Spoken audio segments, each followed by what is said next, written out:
Nossa entrevista a partir de agora é com o superintendente da SDU Sudeste, Isaac Menezes.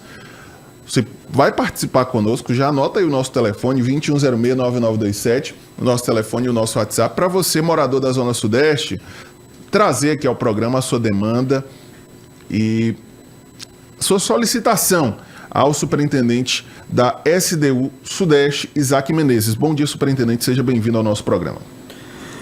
Bom dia, Natanael. Bom dia, João Magalhães, Chico Gomes, todos os ouvintes aqui da FM O Dia. E vamos aí tirar as dúvidas aí da população e falar um pouco aí sobre a região. Superintendente, antes das demandas populares, qual o balanço que o senhor faz dessa passagem, já encerrando o 10º mês? O senhor esteve aqui no começo da gestão, no início do ano, já com a programação e o planejamento. O que é que já foi executado daquele projeto inicial e a avaliação que o senhor faz desses, fechando quase o primeiro ano à frente da SDU Sudeste? Bom, esse primeiro ano, né, como já tinha sido falado, inclusive na vez anterior que eu estive aqui com vocês, é um início de gestão de organizar a casa, né? Nós fizemos um bom planejamento, nós tivemos uma reunião, inclusive, com a população, com as lideranças, para só pedir deles, inclusive, o que eram os principais pontos, os principais gargalos lá da região, e fizemos o nosso planejamento voltado para isso. Então, vários desses pontos nós já conseguimos botar para frente, executar. Alguns outros estão em licitação e outros ainda aguardando recursos. Nós fizemos, nesse tempo aí que tínhamos poucos recursos, né, com a Organizando a Casa, nós fizemos mais de 60 projetos, temos diversos projetos prontos no ponto, só para executar, aguardando essa questão orçamentária. E fizemos alguns tratos emergenciais, urgentes. Fizemos diversas reduções, cortes de gastos, tentamos mudar alguns padrões lá, como, por exemplo, nossa ouvidoria, nosso atendimento. Nós tínhamos hoje um canal específico lá, com um controle bem mais facilitado para a população. Tivemos várias mudanças de modelo de gestão em si, de gerenciamento, de atendimento. Então, no geral, nós entendemos que esses 10 primeiros meses foram bastante significativos, mudamos muita coisa. É claro que o impacto diretamente para a população pode ainda não estar sendo sentido muito efetivamente em função até dessa redução dos investimentos, que agora já começou até a ter uma modificação. Já mandamos umas licitações, já voltamos a ter serviços, agora que a gente acha que vai tratar mais na frente aí, né, Natanael? Nós temos também, já começamos a fazer os trabalhos pré-período chuvoso, então nós entendemos que foi bastante significativo, sim, o trabalho já durante esses 10 primeiros meses. A minha primeira pergunta, superintendente, era exatamente nesse sentido, porque tem alguns serviços urbanos que devem ser feitos agora, nesse período que não tem chuvas, porque quando a água começar a cair é quando a população começa a ver, de fato, alguns problemas, como a questão da limpeza de bueiros, questões relacionadas à drenagem, né, a própria capina, limpeza urbana. De fato, são serviços que devem ser realizados exatamente nesse período onde não há chuvas. Como é que está lá a programação desses serviços lá na Zona Sudeste? Bom, nós intensificamos agora essa execução desses serviços voltados ao período pré-período chuvoso, né? Nós temos um período que ele praticamente se inicia em dezembro, vai até lá início de abril, por aí, tendo um pico geralmente em março.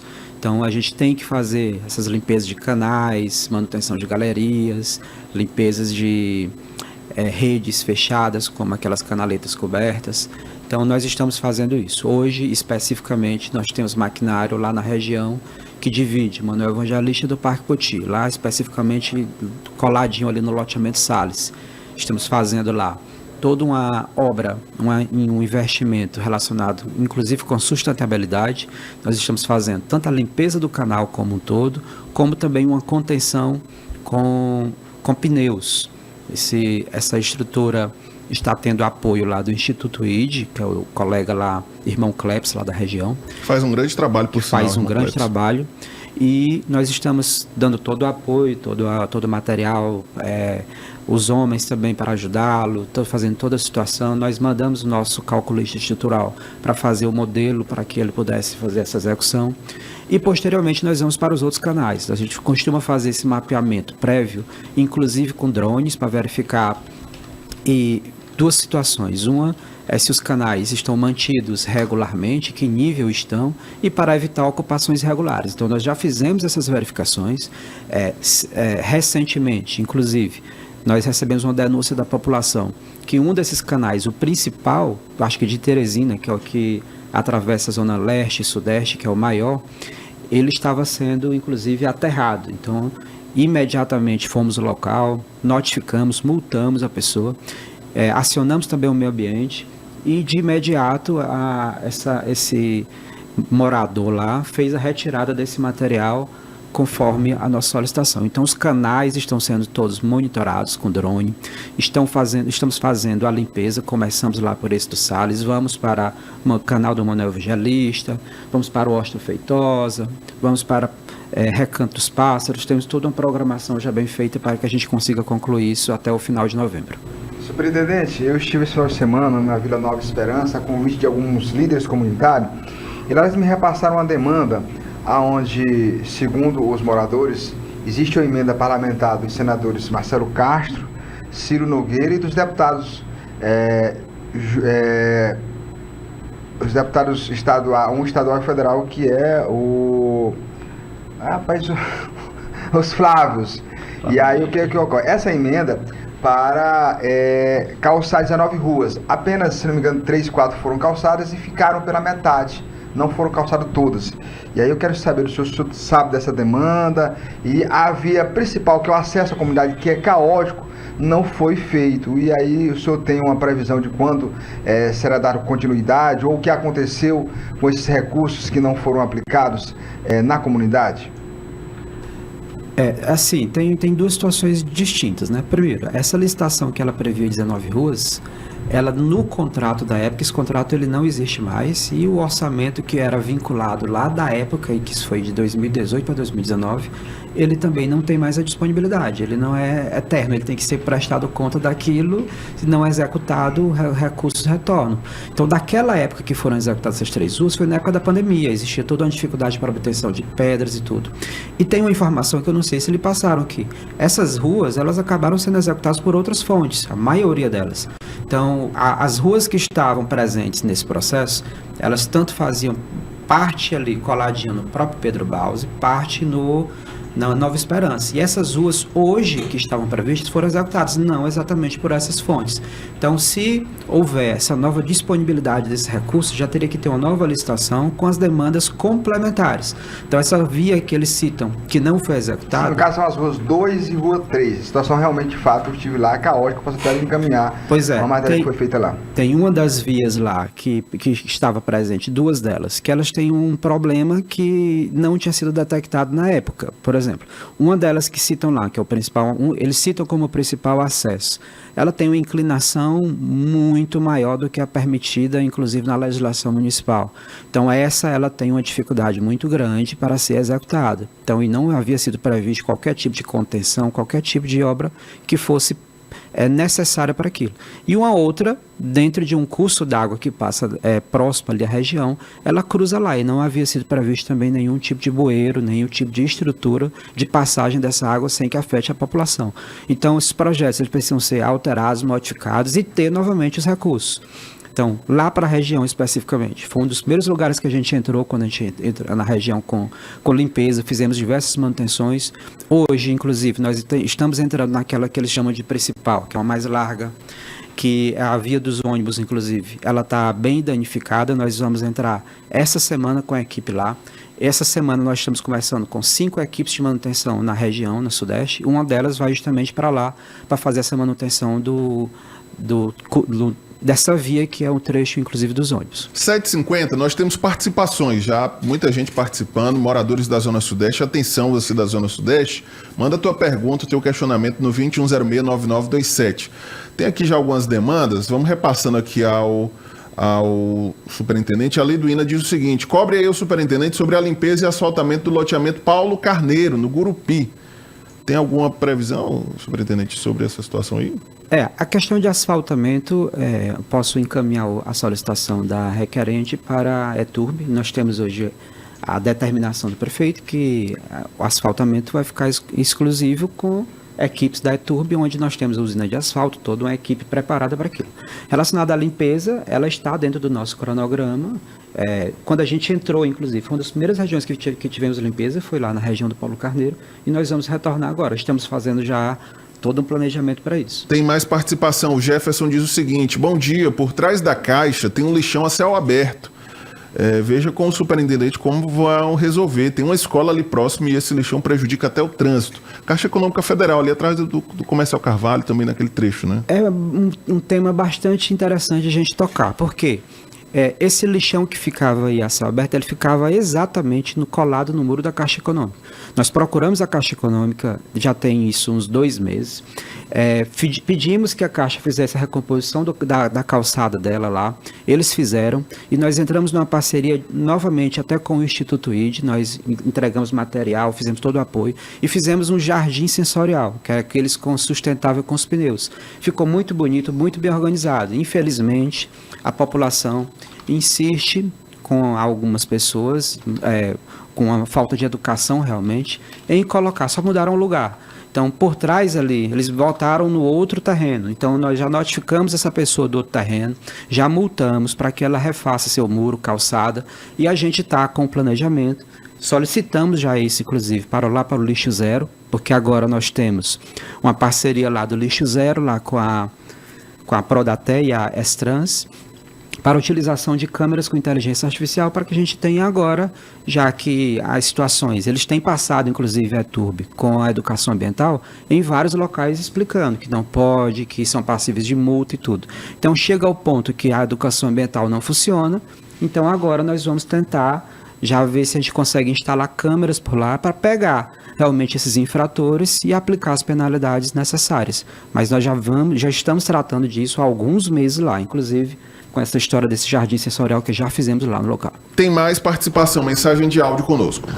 Bom dia, caros repórteres do Comando Geral e do superintendente da SDU Sudeste, Isaac, né? Queria que, se não fosse muito incômodo, pedir para ele, até quando ele saísse daí, se desse para ele passar aqui no Recanto das Palmeiras, no bairro Recanto das Palmeiras, aqui próximo tem uma igreja Angelim, tem próximo a loja Só Ferro. E aqui ele vai ver, aqui tá no tempo daquelas pedras, boca de jacaré, tem quase 5 ruas aqui, que tá horrível, uma buraqueira imensa, tem para passar de carro, tem que passar bem devagarinho de primeira. Queria que ele passasse aqui para ele ver a situação que tá o bairro Recanto das Palmeiras, é um bairro aqui tão próximo aqui da expedicionário. Aqui quando tem um engarrafamento no expedicionário, todo mundo entra aqui, corre para cá para esse bairro aqui, as ruas tá num buraco horrível, cabe para um carro dentro. Se ele passasse, desse uma olhada aqui, por gentileza, se for muito incômodo, superintendente. É o Cristiano, superintendente. Bom, Cristiano, só para que a gente se situe corretamente, no limite da nossa jurisdição, o bairro Recanto das Palmeiras fica na região leste. Eu posso encaminhar a sua demanda lá para o João Pádua e ele com certeza pode encaminhar aí um engenheiro, a equipe dele, ou a própria executiva, ou ele mesmo visitar para ver essa demanda. A Sudeste vai até o Mercado do Peixe ali, o limite? A BR é a que divide, então o Mercado do Peixe já é leste. Ah, sim. Certo. Tem mais mensagens, mais participação, mensagem de áudio. Pergunta aí para o superintendente da SDU Sudeste como é que vai ficar o caso do Mercado Renascença, que tem alguns pontos fechados, né? E aí muita gente que tem ponto lá está vendendo. No meu ver, eu acho que não é viável, né, nos vender. Eu acho que não é certo. Não sei como é que funciona. Aí, superintendente, a Jeane, Mercado do Renascença. É uma boa oportunidade para esclarecer alguns pontos para a população que estão sendo colocados de maneira divergente em vários veículos. Os próprios permissionários têm vários deles divulgado isso, mas eu gostaria de fazer os esclarecimentos devidos.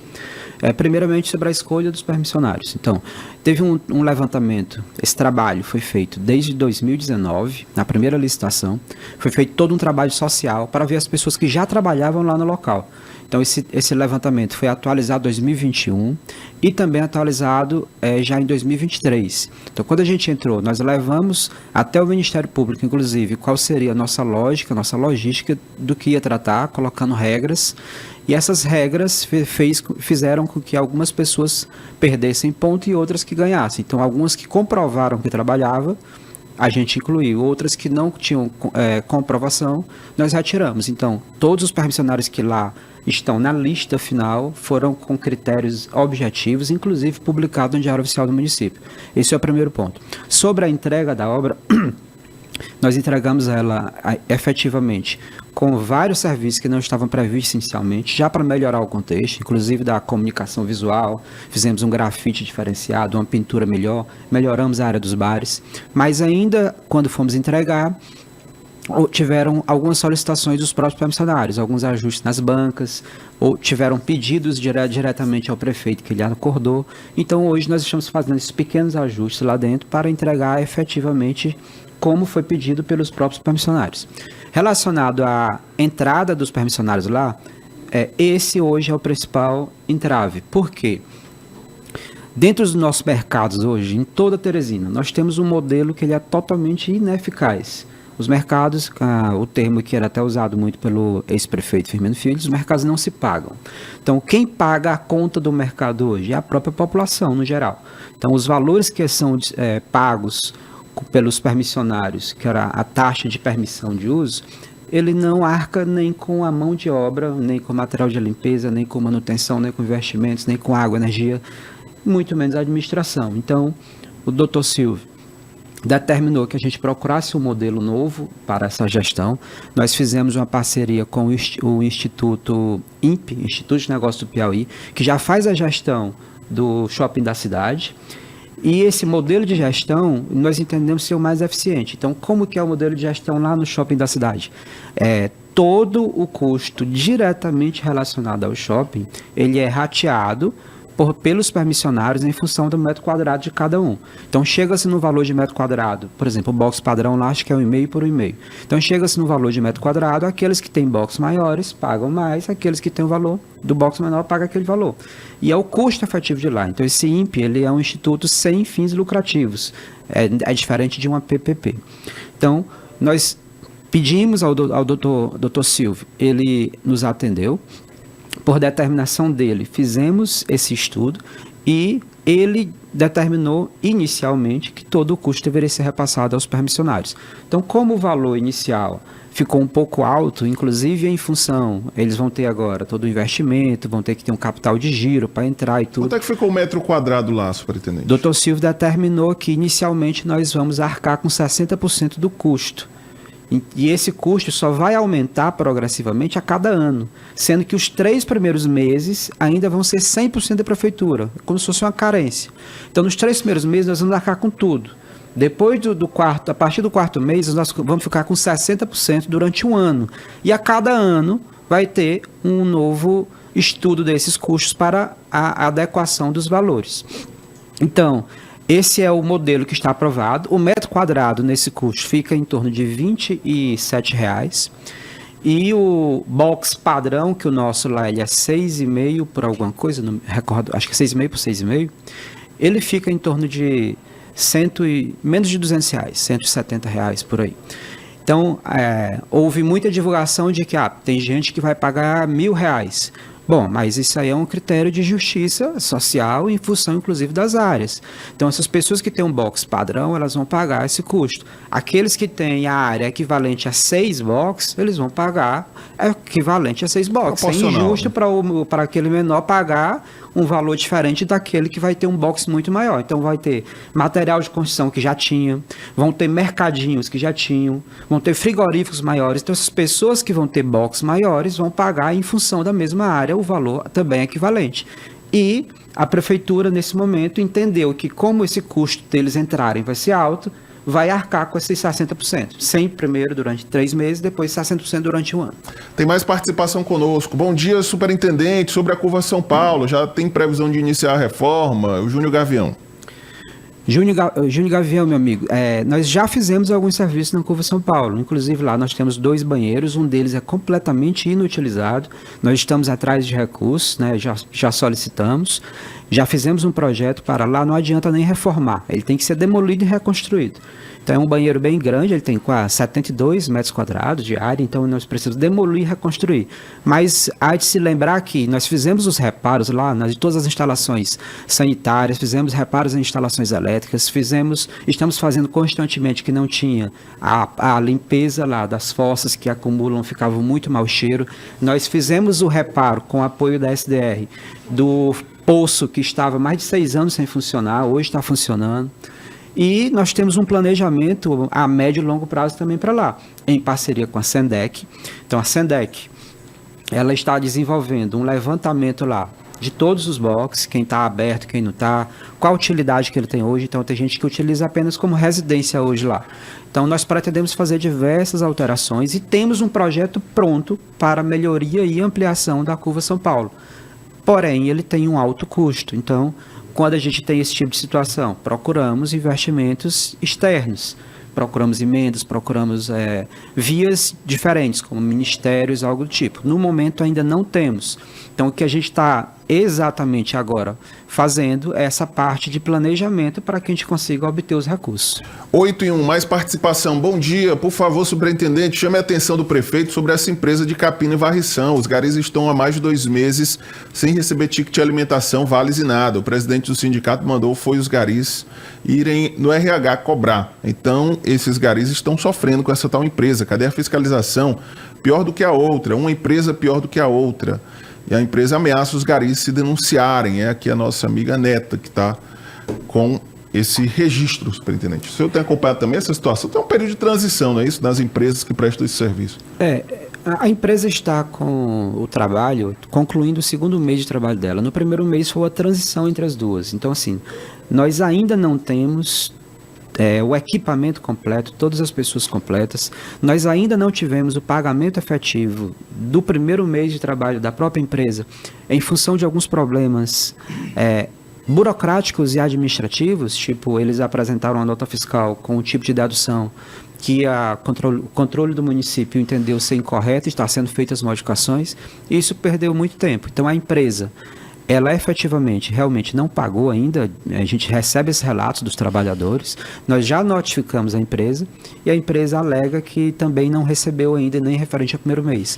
Então, nós estamos nessa organização desses 2 primeiros meses que a gente entende que sabíamos que íamos ter problemas, sabíamos que ia ter essa dificuldade, que íamos ter diversos ajustes, esses ajustes estão sendo feitos, os pagamentos estão em ordem de urgência, o doutor Silvio ordenou que a gente tivesse toda uma prioridade para que não tivesse esse tipo de problema novamente, e eu acredito que para o mês que vem já vai estar tudo normalizado, para esse mês na verdade, concluímos 2 meses. O senhor me perdoe aí a intervenção, mas assim, ao contratarem essas empresas, o poder público não averigou se a empresa tinha capacidade operacional de manter no mínimo aqueles 3 meses que a lei exige, sem que haja essa desculpa de que eu não paguei os funcionários porque o poder público me repassou. Então, assim, ao meu ver, contratar uma empresa que não tem a capacidade de ter esses 3 mínimos necessários de sobrevivência acaba sendo algo que o poder público automaticamente sabe que vai prejudicar o trabalhador lá na frente.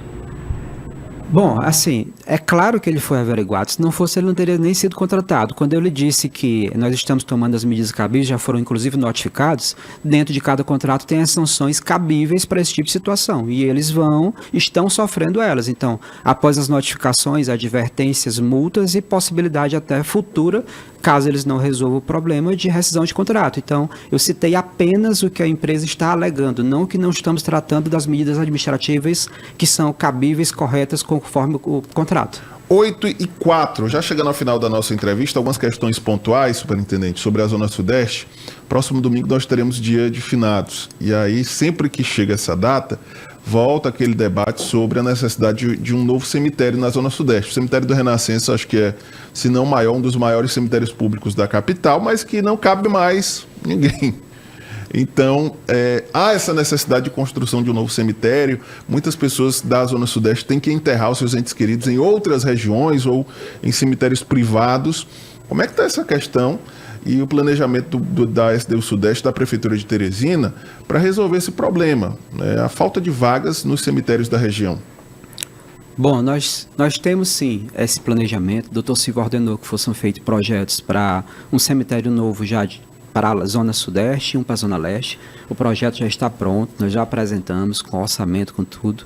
Porém, os terrenos relacionados a esses novos cemitérios, eles foram adquiridos na gestão anterior e estão sob análise de auditoria, sobre a forma como foram contratados, porque assim, eles foram contratados com o objetivo de ter justamente cemitérios. Então, se só na região Sudeste, eu acho que temos 4 terrenos que foram comprados. Então, a gente não averigou, com uma exceção, estudos técnicos, inclusive. Então, para ter um cemitério, ele precisava ter uma sondagem, verificar a altura do lençol freático, verificar várias características. Precisaria ter um estudo ambiental adequado. E também um estudo até de tráfego relacionado às distâncias, atendimento, como seria isso. Então, como esses terrenos estão passando por auditoria, a gente paralelamente já está atrás da captação de recursos para isso, já que o projeto está pronto, enquanto a gente averigua. Se entendermos toda a parte de auditoria, que a compra foi corretamente efetuada, que não tem qualquer tipo de problema no processo todo, a gente vai botar para frente a licitação para a execução do novo cemitério. No momento, quais são as regiões que esses terrenos estão localizados, superintendente? São 2 deles próximo à região da Taboca. Tem um outro que fica já na zona rural sudeste, próximo ao... Agora eu não me recordo o nome da localidade, mas é inclusive a maior área que foi comprada, fica na região rural sudeste. E um outro próximo inclusive pertinho do Pedro Bausen, da Nova Esperança. Aqui na Zona Sul, nós estamos tendo a reclamação de, na hora que um ente querido precisa ser sepultado, a cobrança indevida de um salário mínimo para fazer a escavação da sepultura. Na Zona Sudeste, está tendo essas reclamações ou é algo pontual aqui na Zona Sul? Não, na verdade, a gente precisa fazer alguns esclarecimentos sobre essa cobrança indevida. A Prefeitura não realiza essa cobrança. Então, o que ocorre? Nós temos alguns pontos, a gente inclusive está modernizando isso agora, né? Nós temos alguns trâmites necessários na hora do enterro. Então, a pessoa se dirige ao plantão funerário, ela precisa fazer o pagamento de uma taxa, que essa é uma taxa legal, que ela está presente no Código Tributário Municipal. Ela se dirige ao cemitério, se ela já tiver uma estrutura com gavetas, que é o que também tem no decreto municipal, ela é obrigada a ter a gaveta e nós não podemos fazer o enterro em cova rasa. Isso por questões ambientais. Então, se ela já tiver uma gaveta no local, ela não precisa pagar nada. O problema é que a situação que fazem essa denúncia é que, quando se chega nos cemitérios, quando ele não tem a gaveta, o administrador do cemitério diz, olha, você é obrigado a ter sua gaveta. Então, a pessoa tem 2 possibilidades. Ou ela, de forma particular, constrói a gaveta, ou, o que ocorre muito, já tem pessoas que fazem esse tipo de serviço no lugar, que não é da prefeitura. Pessoas lá não têm contrato com a gente. São autônomos. São autônomos. Essas pessoas estão cobrando essas pessoas, não é a prefeitura. Então, o que ocorre ainda, que nós estamos organizando para esse ano, que não tinha, nós já estão em licitação, já foi finalizado da Centro, já foi finalizado da Leste, e da Sul está finalizando, o nosso ainda está em trâmite. Nós cotamos uma nova licitação para a execução dessas gavetas, a prefeitura vai executar quando eles forem de baixa renda. Então, nós temos uma lei 4916 de 2016, que ela tem lá os auxílios. Entre eles está o auxílio funeral. Então, essas pessoas que já apresentam, que são de baixa renda, no ato chegam lá no plantão funerário, explicando que são de baixa renda, apresentam documentação, ela já ganha o caixão, já ganha o transporte a urna funerária, né? Já ganha o transporte até o local, só que a prefeitura não tinha quem executasse a própria gaveta. Então, hoje, 3 das STUs já estão com esse contrato, o nosso ainda não foi finalizado. Aquelas pessoas que chegarem explicando que são de baixa renda, elas não vão ter nem esse diálogo com esses autônomos de lá. A própria prefeitura vai executar a gaveta. Enquanto não tiver aquelas pessoas que têm mais condição, ela tem a possibilidade dela mesma executar. Então, a pessoa está vendendo um serviço lá como autônomo, que é de construção daquela gaveta. Então, é essa a diferença. Não é um custo que está sendo repassado pelo município ao munícipe. É um profissional autônomo que está vendendo o serviço de construção de uma gaveta, que é obrigatório por decreto. 8 e 9, finalzinho do programa, mais algumas participações aqui conosco. Tem uma mensagem de áudio, vamos ouvir. Bom dia. Ei, pede para mandar aí o número do lixo zero para mim, por favor. FM Dia Show. Valeu, Alberto. Vamos providenciar, vamos já mandar aqui para o finalzinho do programa, nós vamos trazer esse contato para você. Tem aqui também uma pergunta do Edmilson. Bom dia, gostaria de saber sobre essa questão de lixo em vias públicas, tipo avenida, cadê a fiscalização? Pode provocar acidentes e a obstrução de vias. E aí, complementando, tem aqui uma outra participação do Rodrigo. Bom dia, por que a empresa de varrição em Capina não usa máquinas automatizadas e também não usam máquinas novas para aumentar o desempenho e a qualidade do serviço, além da economia de tempo? Por exemplo, tem um maquinário soprador que varre perfeitamente e ainda usam vassoura. Tem máquina eficiente para Capina e só usam enxada. Por que não há evolução no uso de máquinas automatizadas e insistem no trabalho braçal? É a pergunta do Rodrigo, superintendente. Relacionado à primeira pergunta, nós estamos sim fiscalizando. Nós, inclusive, diariamente, inclusive nas nossas redes sociais, nós temos constantemente feito isso. Já temos campanhas também do próprio município relacionado a onde você jogar o lixo, que tem sido muito debatido, né? Então, diariamente a gente recolhe lixo, que a gente chama de transbordo, colocado em locais irregulares, e no dia seguinte já está a mesma sujeira. Então, a própria ETURB tem feito um trabalho também muito bom, que eu já tinha citado aqui, de educação ambiental, e também em parceria com a própria ETURB, nossas equipes de fiscalização estão também agora já procurando as punições para essas pessoas. Então, nós estamos sim fiscalizando no dia a dia, pedimos novamente a população para que eles entendam que eles fazem parte de todo o processo. Enquanto estiverem jogando lixo nas ruas, a gente está jogando dinheiro fora, a gente está fazendo um retrabalho, nós estamos inclusive causando diversos danos, não apenas ambientais, mas até de saúde para a própria população. Então, nós pedimos encarecidamente para que as pessoas entendam que elas devem jogar o lixo no local correto. Nós temos pontos de recolhimento de resíduos para que ele não tenha, inclusive, esse lixo seja arrastado para galerias, para que não tenha depois um retorno muito pior para o município, como inundações, enchentes, e que acabe tendo um investimento muito maior para a correção. Sobre a pergunta do Rodrigo, é o uso de máquinas automatizadas na Capina. Eu preciso só fazer uma correção, que ele citou que usam apenas enxadas, tudo. Não é. Nós temos hoje, a equipe de Capina e varrição, ela é composta por 12 equipes hoje. Essas 12 equipes, cada uma das equipes tem a roçadeira mecanizada. E nós temos, claro, paralelamente a isso, locais que são que a gente utiliza por conta de alguma situação também a enxada. Então, na equipe tem tanto a roçadeira, a mecânica, nós também temos a enxada, temos o rastelo, as pessoas que fazem a própria varrição. É um conjunto de equipamentos que fazem parte de cada equipe. Fora isso, nós temos também maquinário eficiente e todos eles são novos, diga-se de passagem. Então, nenhum foi adquirido de segunda mão. Toda a empresa apresentou para a prefeitura, inclusive, toda essa compra de material.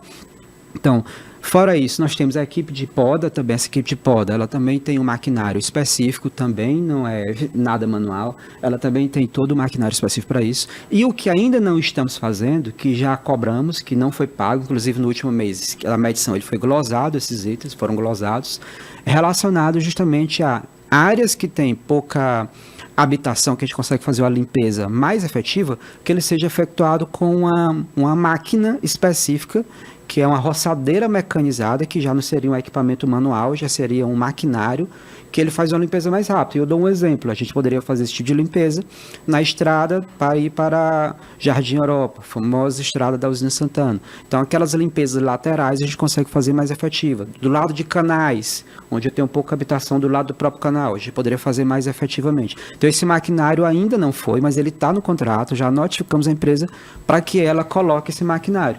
Mas nós temos sim maquinários efetivos dentro de cada uma das equipes. 8h14, agora há pouco o Alberto perguntou aqui o número do lixo zero. Quero agradecer ao nosso amigo o José Vilela, que já mandou aqui pra gente o contato. 9402-3074 é o contato do lixo zero. Você que está em casa, anote aí, porque é importante também. 9402-3074 é o contato do programa Lixo Zero para você encaminhar a sua demanda, a sua denúncia, a sua solicitação. Chegando ao final da nossa entrevista, quero agradecer aqui ao superintendente da SDU Sudeste, Isaac Menezes, pela disponibilidade, pela presença conosco, por ter também a disponibilidade de responder aqui a nossa audiência, as demandas populares. Obrigado, superintendente, pela participação. Eu que agradeço o convite, estamos sempre disponíveis aqui a repassar as informações à população do que for necessário. Gostaria aqui, inclusive, de deixar mais uma vez o nosso contato da nossa ouvidoria. Como eu havia citado, nós temos hoje uma ouvidoria aqui. Até se a gente for dizer ou não, a gente tenta explicar o motivo, se não tiver o recurso, mas a gente tenta dar um retorno efetivo. Se você entrar por qualquer dos canais, seja Instagram, WhatsApp, a gente hoje tem uma concentração, nós organizamos tudo bem feito, com dashboards, tudo bem organizado. Nosso número é o 8828-1717, a população pode entrar em contato por ele ou também por qualquer outro canal que a gente vai tentar dar um efetivo retorno. Então agradeço o convite, estamos à disposição. Obrigado, superintendente, pela participação conosco.